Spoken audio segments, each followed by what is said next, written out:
Hello and welcome to another edition of Inside the Burrow, the FAU podcast for and by fans. My name is Dan. I am joined by Jack and Shane. I am back this week, and tonight we are going to break down the Boca Raton Bowl and maybe dig into a little bit of season-ending stuff. But we'll kind of see how things we'll see how things flow. Maybe talk a little bit about some of the coaching changes that have been announced. But I guess to start off, FAU victorious, just dominated Southern Millionaires University, 52-28. This was extremely satisfying, I think, for all of us, and we'll maybe get into the reasons why. But FAU came in undermanned after losing their coach. Could have been let down. I know a lot of the fans were let down about being selected for the Boca Bowl, and I think after news broke of who was not going to be playing in the game, all three of us on our group text were pretty bummed and not quite sure about what was going to happen. But yeah, I think I'll throw it to you guys with this. But for me, my biggest takeaway, obviously, it was just a great game to watch, a great game to end on. My biggest takeaway is FAU finally had an opportunity against a name opponent like UCF, like Navy, like Miami, at home as well, and we finally didn't fall on our face, and that was, to me, that's my biggest takeaway, and you couldn't have asked for a better ending for the year. So I don't know, Jack, what were obviously, we all were there, but Jack, what was your thoughts from up in the press box? So, Dan, it was funny. The mood up in the press box, I think it really mirrored what FAU fans were thinking. Is this really happening? Are we really just blowing this team out? When is this sixth-ranked offense that, some media and a certain SMU player were hyping about, when are they going to come out and make a comeback? Shocking, especially when you consider the situation concerning Davidson, Antoine, Harrison Bryant, so on and so forth. Kiki, Shane and I were talking about all week long about how we're going to need a really big day from Kiki, and then whatever happened, and we had to live without him. It was the next man up. And what a performance from Rashad Smith. His last day at FAU, it's the last game of his collegiate career, and he could not have played any better. I want to say he had, let me see here. He had about 11 tackles. I don't have the numbers right in front of me. I thought I did, so I beg your pardon. 11 or 12 tackles. He had that fumble return for a touchdown, an interception. He won defensive MVP. And you know what? When we're up in the press box and when we're filling out the MVP notes, they give us 3 pieces of paper, which is pretty uncommon, actually. They give us one for offense, one for defense, and one for special teams. When they first gave out the piece of paper, they only gave us one. And we just thought just pick an MVP for the game, just like what we did with Conference USA. And when that was happening, people were talking about Chris. People were talking about John Rain even. A lot of us were saying, hey, guys, Rashad Smith balled out when we thought the defense was going to get run over. Props to him. I think he's the overall MVP, despite Robinson having a phenomenal game. I'm just right with you, Dan. I just can't believe we finally had a good outing in front of a big crowd on national TV, in front of against a big opponent. It was everything we have ever hoped for. Shane, what did you think, from the stands? I saw you, I think, in the Hyundai deck for a little bit when I got on the field towards the end there. What did you think about the game? Just to kind of piggyback off you with the Rashad Smith, it's almost like when Kiki couldn't play, we forgot that he arguably isn't even our best linebacker. Arguably the best player on the team, or most best player on defense, I should say, but arguably not even our best linebacker. Rashad Smith, he's just a magnet for the football. He's just always around it, whether there's a tip ball and just, I was a little worried, especially our first 2 drives. We both went 3 and out. And I kind of said to myself, I said, man, we're just not going to throw the ball today. It's just not happening. There's just too many guys out, and I don't think anyone even would have been upset. And the defense came out, played great. I think one thing I forgot, and I tweeted this out, was just kind of what you see with kind of Florida DBs down here and kind of the pride they take in just getting your man, locking down a guy. I think if all three of us were just lined up out there and everyone else is suspended, James Pierre and Chris Tooley would have went out there and gave everything they can to shut down Prochet. I mean, that was just a challenge. Chris Tooley played his best career game as an Owl. I mean, he's made tons of plays, but I mean, in 2019, and I mean, when it's so hard to play defensive back, to see our guys, how many times would they bat a ball down and time it perfectly? I mean, it's fractions of a second. You see in the NFL, oh, we got there half a second early, flags everywhere. And you see our guys just so well coached. You know, get a hand around, get on their back, boom, play through the hands soon as that ball gets there. I mean, SMU had not seen a defensive backfield like that all year. And they just took pride. Prochet ended up with like 9 catches for 86 yards or something like that. But most of that was when we emptied the benches, and he had like a catch before half that got him some yards, and they were just trying to set up for the Hail Mary. But man, they just came out there. It's, you know, I always kind of bring it back to recruiting, and, you know, every year we kind of stack all these great Florida high 3-star DBs, and it's like, well, there you go. There's the product. There's your rankings right there. You know, James Pierre is going to be a great NFL player eventually one day. Like, but it would just keep it coming. Miko Dotson wasn't even the star yesterday. He's been the star. Amon-Ross played a great game. And you know what? I think there was also a little bit of an element of, okay, we're going to be okay next year too. You know, John Rain will be, you know, I made the thing John Rain is, you know, is open a lot of times. But Harrison Bryant's always open, even when he's covered. And John Rain kind of proved with some catches the other night that he made some catches in traffic, including the great kind of back shoulder one where he torqued his body back to make a big catch. And hopefully we get Rowan Smith kind of in that mix next year, but that's a discussion for another day. But wow. I mean, Brandon Robinson, walk-on. James Brunson, I think, doubled his career catches. Doubled. I mean, he had 5 catches. He did. He's just a guy who's just been here, he's playing special teams. I mean, and Mitchell got hurt in the first half, right, Jet? Like, he got on that play, he got tackled low. He didn't come back into the game. And I was like, you know, they are Willie Wright.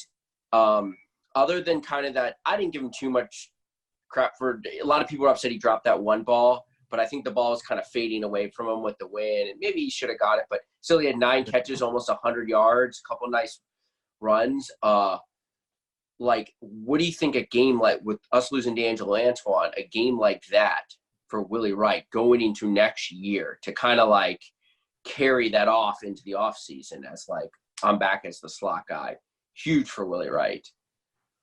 Yeah, I mean, that was he looked different. I think and it could have been just because he didn't have to worry about basically maybe losing playing time or Antoine kind of taking over. But he looked different. He was running more confidently.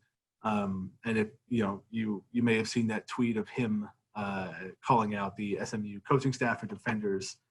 So I think he'll be ready to go next year for sure. So yeah, really Willie's definitely one of the more likable, fun players, leaders on this team. Anyone who's kind of just been around him at Jack's, like, or anyone that's like reported or interviewed him, he's one of the more fun, great kids on the team. So he's like one of the easiest to root for. And just anytime he made a play, it was just an awesome feeling. Yeah, that was great to see. So I mean, so let's obviously we talked about Kiki being out, Malcolm Davidson, D'Angelo Antoine. Those three were Malcolm Davidson, I think they said had a concussion in practice. I mean, he was something that happened. So obviously you lose 3 starting players there. Harrison Bryant, Mackey Award winner. He's, after winning a conference championship, his mind is now on the NFL. So, what is quite common today, and I'm not going to hate on it for sure. He sat out sat out the bowl game, and who else am I missing? Yeah, I feel like I'm missing one more. Pico. Oh yeah, Pico as well. Pico Harrison. So you're losing your most reliable wide receiver in D'Angelo Antoine, using your starting running back in Malcolm Davidson, starting linebacker, kind of heart of the defense type thing. But I mean, it was just really something to see the guys just dominate. I mean, it was like, I think there was some frustration taken out, and one of the key things I think, people need to remember that SMU was a 10-win team. How many 10-win teams has FAU beaten in the past? And again, not just beat them, but dominate. And one of the key things that stuck out to me is SMU's coach said that he was surprised at how ready the guys were. And it's like, so I mean, if I'm an SMU fan, I'm pretty pissed off at my coach being like, so what were our guys? What were you? Why weren't our guys ready like that? So maybe they thought that, all right, well, Lane's gone and there's interim coach. We'll roll into Boca and we'll roll over this team. They're only from Conference USA, and our guys went out and that was it was pretty awesome to see, especially and we can talk a little bit about the coaches and kind of what they meant this past year as well, reflecting on the year. But it was really something to see this team with these coaches kind of go out that way. That was something that I think we as Owl fans need to remember that this was a pretty awesome way to go out this year. Before I kind of ask this next question, I want to make this point. It does seem like this team plays with a chip on its shoulder all the time, which is pretty incredible for the success. They're kind of reflective of, their former head coach Lane Kiffin, who kind of coached that way, it's this career, and they kind of just played with this attitude. And you knew when, I think there was like one timeout or it was a regular timeout or media timeout where it seemed like the players and the huddles were both kind of talking to each other across the field, and things were getting a little chippy. And I'm like, okay, they got FAU's attention. But you could quickly tell, I think even from the first couple SMU drives, we were the more athletic team by far. We were just more athletic than they were. And, it's just becoming such a common theme. I don't think I haven't wrapped my mind around how good we are. Cole Kublik sent out a tweet that I think, correct me if I'm wrong, we've beaten our last 4 opponents at home 172 to like 42, or 178 to 48, something ridiculous. Domination for sure. Yeah, so almost about 150 points in 4 games. That's unreal. I mean, that teams can only dream about being this good. A lot of football programs every 20 years or so. I mean, we thought UAB was going to they ended up losing App State, but they were hung around in that game for a while with App State. And it's like, well, wait a second. We just, UAB didn't belong on the field with us a couple weeks ago. So, I mean, yeah, I do think, Dan, you're right. There's no, I think SMU walked in here, watched how we lost to UCF, and thought they were closer to UCF than they were to us. And I also think we're a much better football team than we were 10 weeks ago, especially on the defensive side of the ball, as Glenn Spencer's system has been kind of improved. We'll have to adjust to another defensive system now, but, it's just kind of, I don't know, absorb it and appreciate it. 2 11-win years out of 3, 2 Boca Bowl victories. This is a big victory going forward. So I think it definitely, you saw some national writers kind of tweeting about it. The only thing I wish is Conference USA kind of has a bad perception now, but we dominated Conference USA so much. It's like we're so much better than everyone. I mean, I tweeted that out before the conference championship game. We're beating everyone by over 2 touchdowns and a field goal. So, Well, Shannon, it's funny when you mention the combined score of the last 4 home games. Those last 4 home games were also against bowl teams. They're against an FIU team that beat Miami. It was against a UAB team that really hung in with number 20 App State. It was with a Southern Miss team who's, I think, better, probably the best team in the West after Louisiana Tech.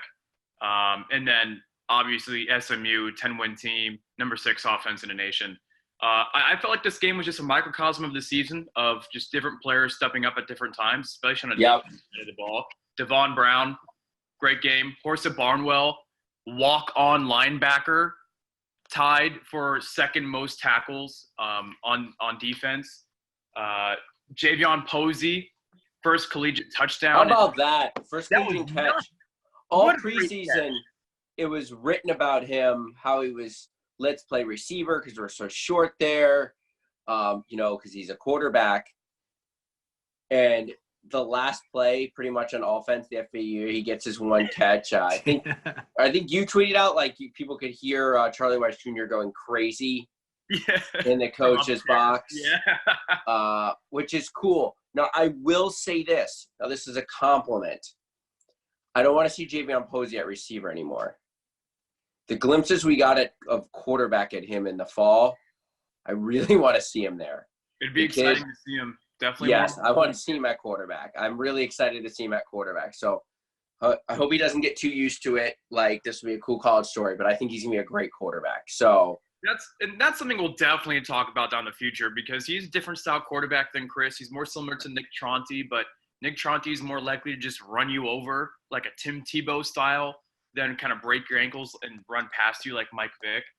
But, I mean, going back to you, Shane, about just how lucky we are. I was talking to a Marshall fan on Twitter, Trace Johnson, good kid, even though the rest of Marshall fans can suck it. And he was talking about a couple of days ago that FAU fans just don't understand how lucky they are right now. And he's absolutely right. To be able to dominate to the level that we have in 2 out of the 3 years, get the amount of national attention that we have, and the way how things are shaking up, guys, we're, knock on wood, we're probably going to finish in the top 25 to end the season. Yeah, we really need some losses to happen in front of us. We'll need some losses, and you never know. It's bowl week. It's the bowl season. That's what you guys have been saying. That's what my friends have been saying when I said that we were gonna lose by 14 plus going into the game. I remember we both said by a possession on the last podcast, Shane. And then once the players not playing came out, I was telling all my friends, we're going to lose by 14, 17, 21. And I've never been more happy to be wrong because like you're talking about with the DBs and then playing with the chip on your shoulder, we had that swagger. And you love to see it. This is the reason why we're fans, especially of a South Florida based football program for that swagger. And everyone knows that we have it. Yeah, it was nice to put that on display. And I think, and maybe we'll talk a little bit about the coaching changes. Well, I have a quick question, Dan, real quick. Let's do this before we skip to that. Best FAU football team in school history? I gotta say, yeah. I mean, what a question. I don't think the 2017 we dominated Conference USA, but I don't know. There was just something about this team that, if they got down in games, they bounced back. Talent-wise, you've got to say that this was our most talented team. I'm trying to think. Obviously, yeah, we had Motor and Kareth White in 2017, and the defense. We had Aziz Al-Shair. I think it just came from different places this year. Yeah. I mean, Rich. I think overall, I also say maybe we could split hairs on this. I don't know if it's the most important, but most impressive win in FAU history. When you factor us not having everyone, and by we hung over 50 on them. Yeah. When you consider the score and how much we were down, I mean they're purely just most impressive. Maybe there's other more ceremonial kind of important wins, like the New Orleans Bowl was kind of that. stepping onto the stage win for FAU, but this win itself is just pure in a vacuum is probably the best win. Also, it's the first win in program history on over-the-air basic cable. I mean, on NBC, CBS, yeah. Fox.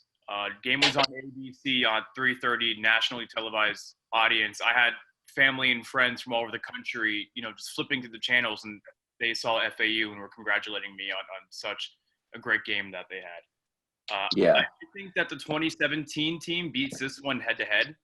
And Glenn Spencer, he kind of hinted at that afterwards because he's the one that said this is the greatest team in FAU history.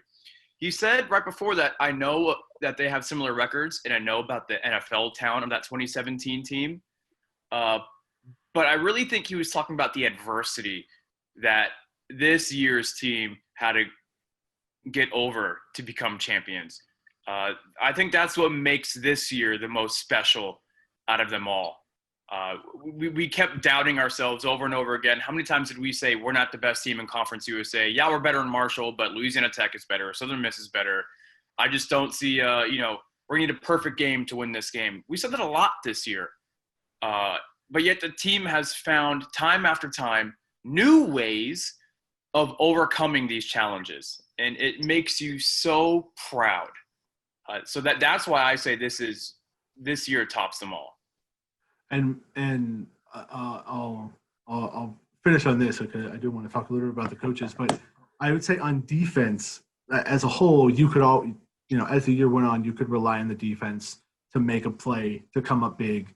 But similar to your point, Jack, on offense, it was like there was a different standout every single game. Yeah, D'Angelo Antoine kind of became that reliable receiver, but in the beginning of the year, John Mitchell was kind of opening some eyes.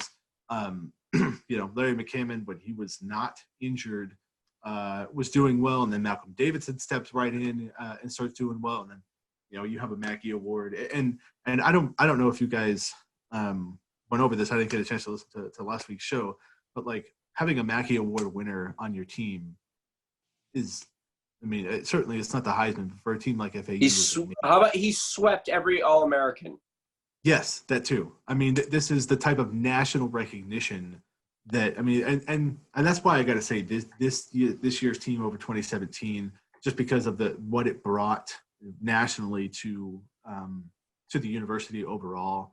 It just seemed like on offense, everybody, with the exception of Chris. I mean, Chris had 1.5 bad games in conference anyway.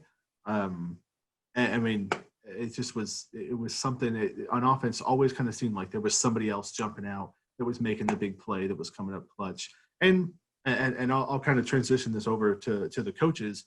That in large part could be because of the quality of the coaches that we had, whether it was identifying film and knowing, and what the team's weaknesses were. So,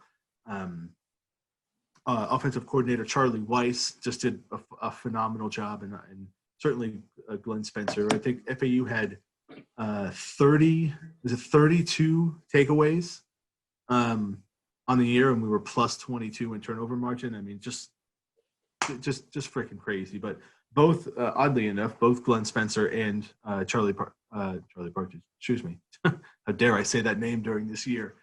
Charlie Weis Jr. Are going to be coordinators at University of South Florida. So we certainly wish them the best, and that's Glenn Spencer. I think. I mean, they're both going to be hard, and I don't know. Obviously, in the news was announced that Jim Leavitt was coming to FAU, but I don't know who Willie Taggart has potentially lined up for offensive coordinator. So let's just I'll kind of talk about the coaches. So first I want to emphasize this. I see a lot of people kind of in the Twitter world saying, oh, coach, they were let go. You do not know what happened. They could have just decided, hey, thanks, but no thanks. You want to move on. Jeff Scott is going to build something really good at USF, especially with these two now. That's going to be a really good football program in a couple of years. And they could have just said, hey, thanks, but no thanks. USF had a huge coaches pool. They could have got more money, and just thought, it was best to just kind of move on. People go through these decisions all the time, family and all this stuff. I just see a lot of people just say, oh, Taggart didn't want him. You do not know that, okay? Nobody knows that, what those discussions were. Now, speaking of didn't want, it was reported today that, it's Clint Trickett is close to becoming our offensive coordinator. Great hire, in my opinion. Clint Trickett has, been is an up and coming, if he's the offensive coordinator, he's an up and coming great young coach. He's been one of our better recruiters, like I've pointed out. He's familiar with the players, so it's going to help with the transition. You just saw what our tight ends produced, okay? And, there's rumors that he will take over as the offensive coordinator and, be the quarterback's coach. Now, Pete Thamel had an article today that kind of, talked about Willie Taggart and stuff. And Willie talked about calling plays. And it seemed like he didn't really call plays at Florida State, and he didn't like that and got away from him. So it seems like he kind of wants to get back to that. So, yes, we could move up Clint Trickett or bring in another OC, and they can work together with Willie. But it definitely seems like Willie is going to be very involved in the play calling. Kind of think similar to what we just had here with Lane. Okay. So I know a lot of people are putting the emphasis on the OC, but I think just from, reading the tea leaves in that article, or pretty much just exactly what he said, he wants to call plays. So he kind of gave up those duties at Florida State, and he said he didn't like it. He's like, when we were having success at USF and Western Kentucky, I was calling plays. You guys check it out. It was a Pete Thamel article of Yahoo Sports. Jim Leavitt, some people would have been satisfied with him being the head coach here, right? He's had his issues kind of way in the past with USF, and that kind of turned into worse issues. But, everywhere he's been in coach defense, his defense has been good. I say this, if you can make Colorado's defense good for a year, you can do anything. So it stinks. And, we saw how great Glenn Spencer was, and Charlie Weis Jr. just called, a good, amazing game, and we're losing two great coaches. But if you would have told me we would end up with Jim Leavitt and Clint Trickett being moved up to the OC, I would have said that's best case scenario in replacing them. Absolutely. To kind of fuel the flame for the Clint Trickett to offensive coordinator rumors, his former Twitter bio said tight ends coach at Florida Atlantic University. It now just says coach at Florida Atlantic University. So read into that however you will, but there's something going on there. For Jim Leavitt, you're absolutely right, Shane. People were excited for him to become the head coach, and now he's a defensive coordinator. People from all over the country, USF, Colorado, Oregon, Florida State, are all saying that's a great hire, and so is the national media. That Colorado defense you're talking about, Shane, that defense was better than good. It was great. It was phenomenal. What year was that? I think 2014. Don't paint that on me. But I want to say around 2014, 2015 maybe. So he did good things there. My only concern is that he runs like a 3-4, but just so you guys know, it's kind of like a 3-5, 3-4 hybrid, if you will. It's kind of like what we run now. That's a little bit like what we run now. It's kind of a little bit bigger than what we run now, slightly. But you have to think someone that has experience of Jim Leavitt, he's going to be smart enough to know that he's going to have to make some tweaks to, to move around a little bit with, some mid-major athletic defensive players. Losing Spencer and Weis, it bites, guys. It is what it is. You can really tell the players loved Spencer, and Spencer loved the players. Spencer was pretty emotional during the post-game conference. And Charlie Weis, what else can you say about him? He called the perfect game at the Boca Bowl. So it is what it is, but Yeah, I'm right there with you, Shane. I know this is kind of boring for our audience, all of us agreeing like this, but this is the best case scenario if Clint does get that promotion. Absolutely. Yeah. I mean, I like, again, and maybe hopefully they hang on to a couple more of the assistants. There's rumor out there they're going to hang on to NORAD, the O-line coach, which I think is good. Just sometimes with the O-line, just keep it in place. He drew some criticism at the beginning of the year, but man, has that O-line turned a corner? Wow. The last 7 years. Like, literally, we talked about it. What's funny is FAU seems to have these turning points when a season just goes from being good to great at Western Kentucky. Again. Right? And it seemed like that last drive to put the game away where we were just running the ball with Nick Tronti down their throat in the O-line. It was like I said, we said it then, it was the first time where they said, we know you're going to run the ball at us, and we did, really kind of all year. And the O-line's been great since then. So I think that, that might help with the transition. Yeah, I mean, I keep as much attack as possible. But now we know that late September FAU-USF game has storylines out the wazoo. 2 of our former coordinators, 2 former USF head coaches on our side. So crazy. Yeah. I mean, and hopefully we're both playing well at that point. I mean, I think that game would get, not a ton. It's College Game Day is not going to show up, but we certainly would get a decent amount of national exposure. But, decent crowd. Yeah, it definitely locally that'll be written about. People will pay attention to that. So yeah. But I just want to. I'm sorry, Shane. I just wanted to really give a shout out to the offensive line because I'm really thankful that you did that. Brandon Walton's going to go down as one of the best offensive linemen in program history. It really helped when Desmond Noel from Colorado State showed up. Junior Diaz.